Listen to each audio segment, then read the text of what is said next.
After my father passed, my family grew distant due to our spoiled sister. Now, as I help my brother with medical bills, she demands a house. I, 36F, have 2 siblings. My brother Damon, 34M, and my sister Nancy, 28F. Simply put, Nancy was and always has been the golden kid, particularly in my mother's eyes. Dad had some wisdom. He'd periodically urge Nancy to cut it out, but he gave her far more liberty than Damon or me. Mom. Forget it. She would let Nancy get away with anything. Nancy was what my parents affectionately referred to as a surprise. She arrived considerably later than Damon and me, and I really feel the age difference contributed significantly to the special treatment. She has been handled differently since she was able to walk and talk. It's tough to pinpoint exactly how it manifested, but it was everywhere. More attention, a larger presence, constant praise, basically more of everything great. What if she misbehaved? No consequences. Mom would laugh it off like it was the cutest thing in the world. Growing up in the shadow of a beloved brother is an especially terrible experience. It reduces your self-worth. You continuously feel inadequate, as if you're always in second place, or, in my case, third. You begin to believe that no matter how hard you work, you will never be as excellent as others. The most hurtful component was Mom's outright reluctance to admit the bias. If Nancy said something cruel, and trust me, she had a skill for it, Mom would ignore our injured sentiments, stating we were overly sensitive or Nancy was joking.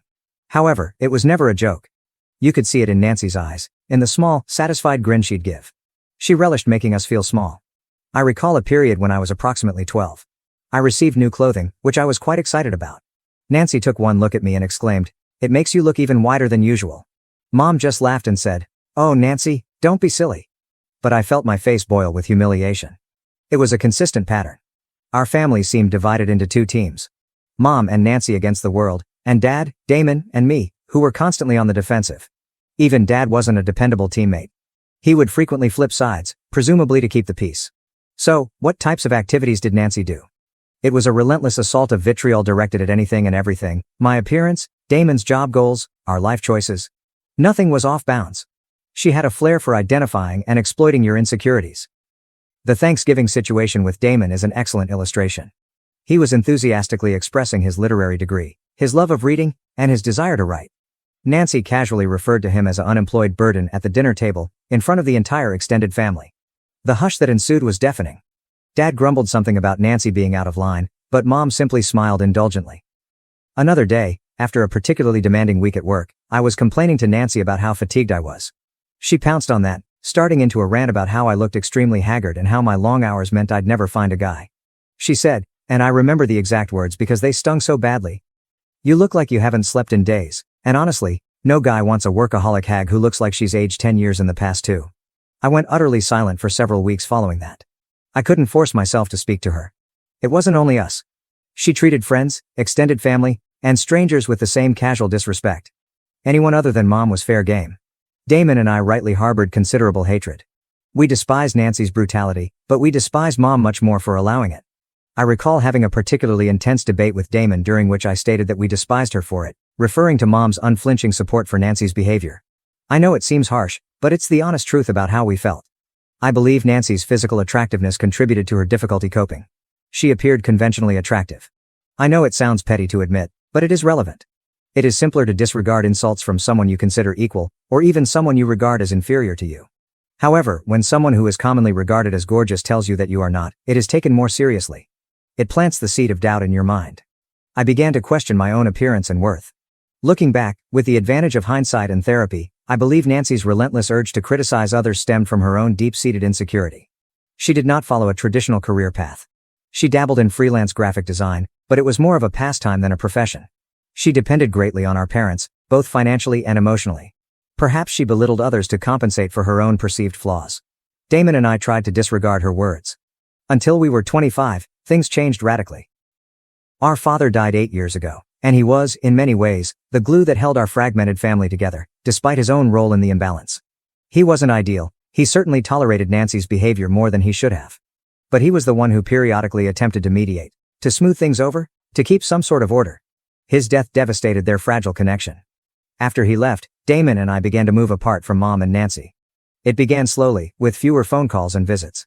We'd still see them at big family gatherings, the rare holiday, and maybe Christmas, but only on special occasions, if we felt like it. If we wanted to, we could make that phrase our motto. Then it became an intentional decision. We actively began avoiding them. A wall, as I've learned to call it, had formed between us and them. Honestly, I liked the wall. It provided a much-needed barrier, reducing exposure to Nancy's attacks and witnessing Mom's angry enabling. Initially, following Dad's illness and final death, we made real attempts to retain communication. We felt obligated, I think. But those attempts were really strained. Each phone contact and visit felt forced and unpleasant. During those brief contacts, Mom would almost always say or do something that reinforced our need for distance. She'd make some lovely remarks about Nancy's non-existent successes or discreetly critique our decisions, reminding us of why we were pulling away in the first place.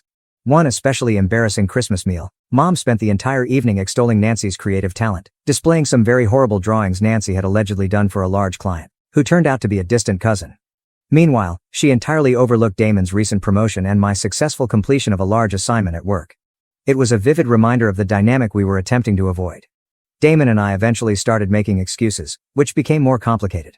We were overloaded with work. We had prior engagements. We were coming down with something, anything to avoid spending time with them. We understood that the emotional cost of those contacts far exceeded any felt familial obligation. Damon and I shared a tacit, unspoken agreement. We both acknowledged the dysfunction and implicitly agreed that distance was the best option. It wasn't that we didn't want to visit after Dad died. Rather, we opted not to. It was not about insulting his memory. It was about safeguarding our own mental and emotional health. Crucially, Mom and Nancy made no meaningful effort to keep communication. They weren't continually phoning, pleading with us to come. The decision to drift away was mutual and unspoken. We were all financially stable, so there was no practical reason for frequent interaction. It was just easier to maintain different orbits. Silence was a relief. Damon suffered a serious accident a few years back and shattered his ankle. He was between jobs at the time and devoted all of his efforts and resources to the establishment of an online magazine. Money was scarce, and medical expenses were building up.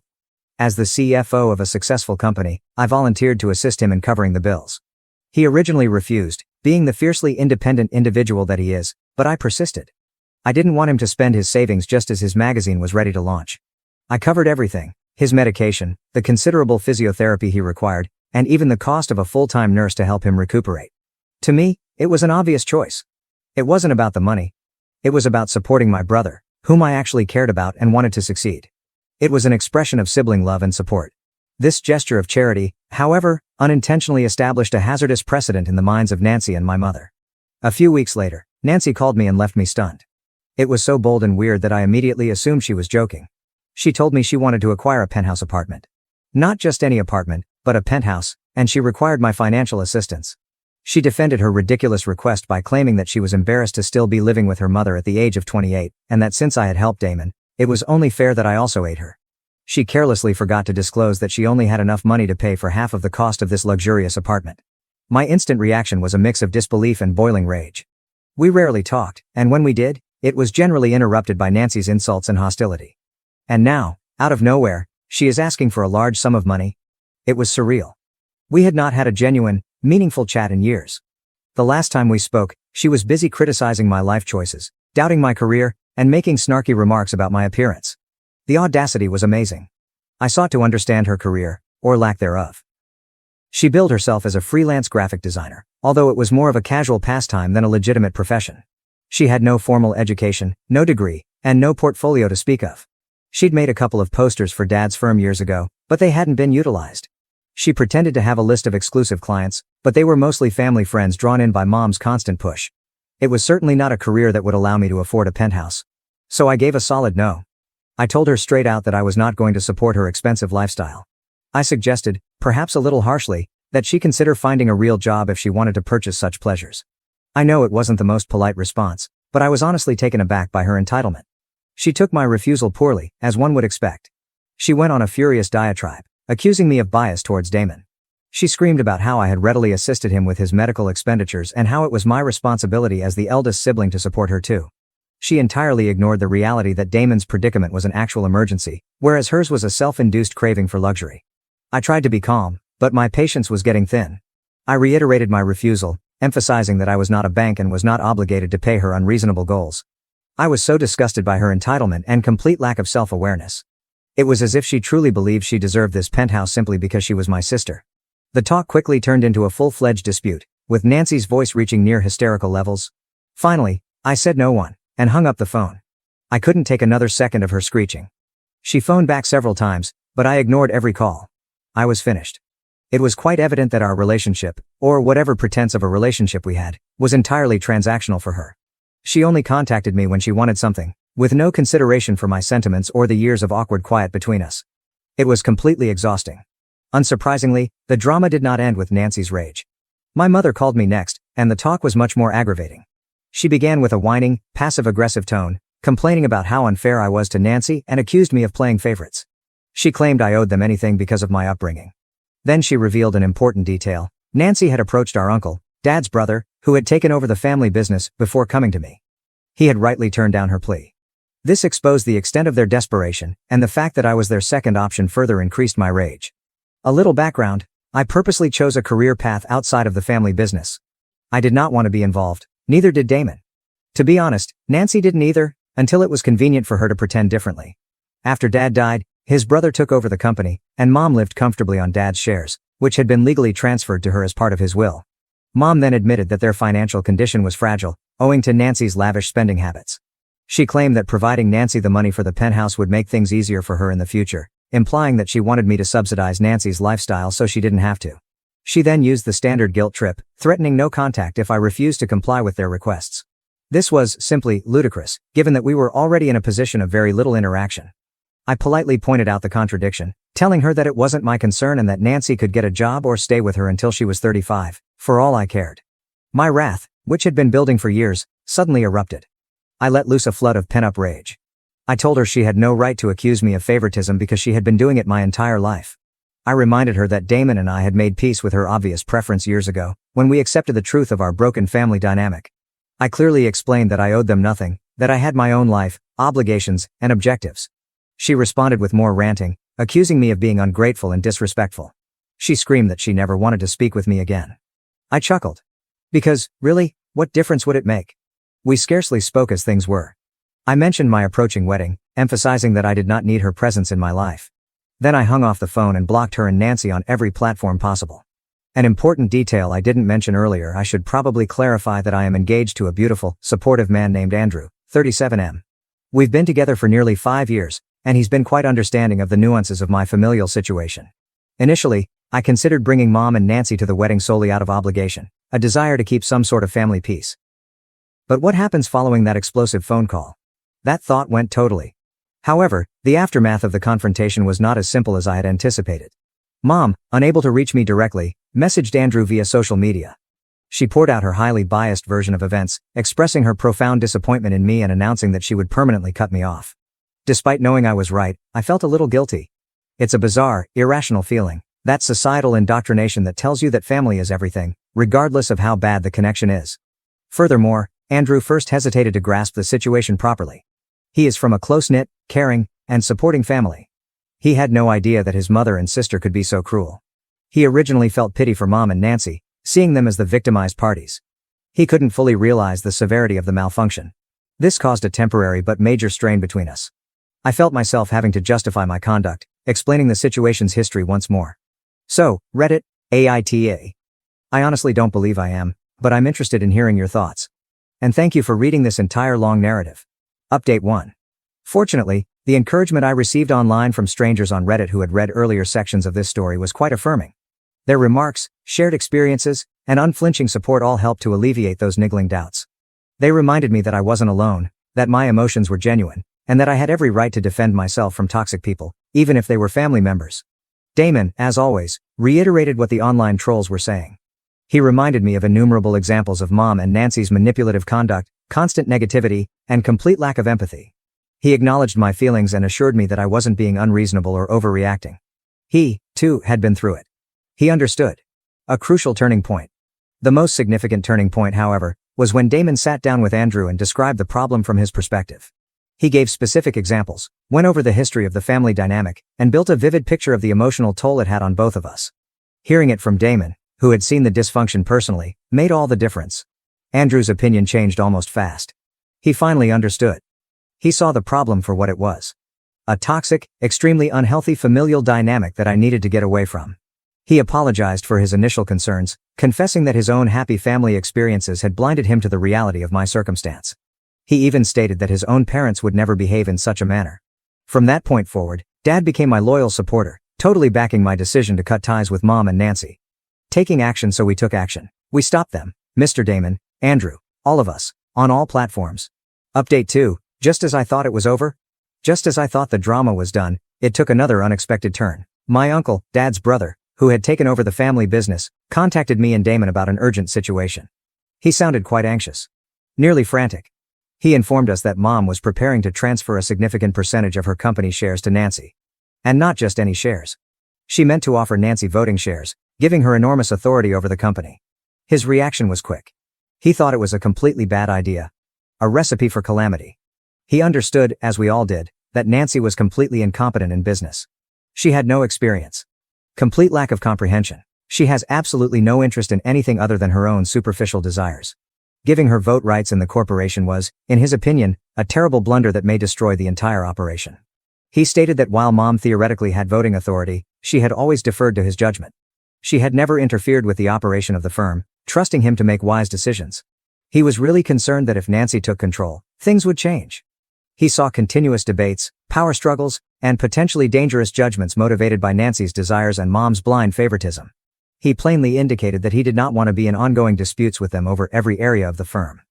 A difficult realization, Damon and I became instantly alarmed. We understood that the company's success was critical, not just for our uncle, but for the livelihoods of many people. We also experienced a sense of obligation. A lasting commitment to our father's legacy. So we arrived at a difficult decision. We couldn't just stand there and watch this unfold. We felt a moral obligation to intervene and try to avert what we perceived as an imminent calamity. We agreed to speak with our mother, despite our damaged relationship and the recent heated incident. We also felt a special obligation to our uncle, who had been so supportive and kind to us following Dad's death. He had, as I previously stated, watched out for us, and we couldn't in good conscience leave him to cope with this potential disaster on his own. We were concerned about the company's future, and we felt compelled to safeguard it, even if it meant confronting Mom and Nancy again. Update 3, the confrontation. We braced ourselves and went to see Mom, well expecting that Nancy would be there, and that her presence would make the conversation exponentially more difficult. We knew it would be unpleasant, but we believed it was necessary. As expected, Nancy was perched behind Mom like a deadly bird. We jumped right into the subject, expressing our strong objection to the plan to give Nancy voting shares. We labeled it an utterly ridiculous concept without holding back. Mom originally used a technique of stony silence, refusing to acknowledge our presence or worries.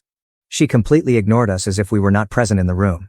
Then she changed tactics, stating that we had no right to meddle in her decision and that she had no desire to engage with us. Nancy, predictably, screamed about how we were envious of her, how we had never taken the opportunity to be part of the family business, and how we were acting as if we owned the establishment. Her voice rose to a fever pitch, and her face distorted with wrath. It was an extremely unpleasant and stressful scene. I anxiously tried to argue with Mom, appealing to her sense of logic and accountability. I informed her, on several occasions, that Dad had expressly specified that he did not want any of his children involved in the day-to-day operations of the company. He had implicitly trusted his brother, our uncle, and wanted to prevent any future family squabbles or court battles. I highlighted that I had consciously selected a different career path based on Dad's intentions, out of respect for his vision. I begged her, virtually pleading with her, to reconsider her choice. To consider the probable repercussions. The harm she could cause, on the corporation, on our uncle, and on everyone who relied on the business for a living. Throughout my attempts at a calm discussion, Nancy continued to scream allegations of envy, hatred, and interference. She even threatened to call the police on us, as if we were trespassers. Intruders. In our mother's home. It was an insane display of entitlement and wrath. Nancy was probably afraid. She knew deep down that her financial security, her entire lifestyle, depended on Mom's continuing control over the corporation. She was terrified at the possibility of losing that stability and having to rely only on herself. Also, I believe Mom's silence during Nancy's outburst was purposeful, aimed to make me feel horrible, as if I was attacking her. Finally, after what seemed like an age, Mom quieted everyone. She told us, in a cold, dismissive tone, that we had been extremely disrespectful and offensive, and she instructed us to go. She stated she would consider what we had said and notify our uncle of her decision. Nancy, of course, remained at her side. Damon and I departed. We had done our best. We had made our point plainly and forcefully. We had appealed to Mom's sense of reason. To her devotion to Dad's wishes. To express her concern about the company's future. But we didn't know if it had made an impact. We hoped she'd reconsider. But we were ready for the worst. That night, I spoke with Andrew, describing the events. I assured him that even if things didn't go our way, at least we tried. Update 4. Surprising results. 2 painful weeks passed. Then, our uncle phoned us again with fantastic news. He informed us that, after great thought, Mom had decided not to give Nancy voting rights in the company.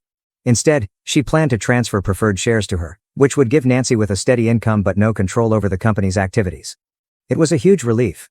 Nancy's probable mismanagement did not pose a threat to the organization for the time being. Our uncle could continue to manage it successfully without the constant danger of interruption. Most significantly, Damon and I maintained no contact with Mom and Nancy. This was the ultimate victory. The entire scenario had been extremely distressing.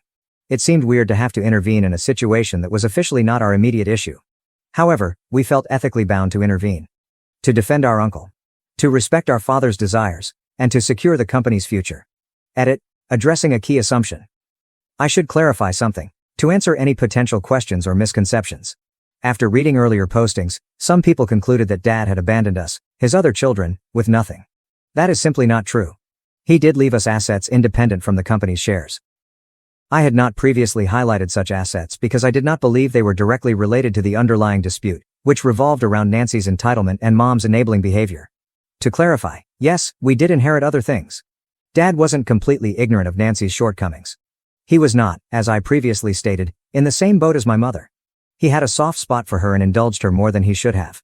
I prefer not to focus on the bad features of his personality. I hope to remember him warmly. The essential issue is that we were never financially dependent on Mom or Nancy. We had our own resources. We have our own careers. We live our own lives. Update 5. The final fallout. So here we are, months later. The no contact order remains firmly in force, and it has been gloriously peaceful. My wedding is only a week away. The invites have long already been sent out. And, obviously, Mom and Nancy were not on the guest list. Our relatives, with whom we still communicate, have kept us up to date on the situation. Mom and Nancy appear to be in a complete meltdown. They found out about the wedding from our uncle, who was, of course, invited. They've been aggressively attempting to sabotage the event by contacting other family members, discouraging them from attending, spreading lies and distortions about me, and portraying themselves as innocent victims. It's pitiful, predictable, and completely unsurprising. A prime illustration of their deceitful, attention-seeking behavior. They cannot bear the thought of me being happy. Of carrying on with my life without them. Breaking the cycle. My relationship with Andrew is diametrically opposed to the one I had growing up. He is loving, kind, supportive, honest. He taught me that family should not be conditional. Remember the harsh, cutting remarks Nancy used to fling at me? How could she predict I'd end up a jobless, lonely, workaholic hag? Well, the joke is on her. I am none of those things. I'm happy. I am successful. And I am going to marry the love of my life. And Damon, he is proving all of his critics wrong, including those who discounted his love of reading. Thank you for watching. If you haven't subscribed yet, please do so and hit the notification bell to stay updated with more shocking real-life stories happening around you.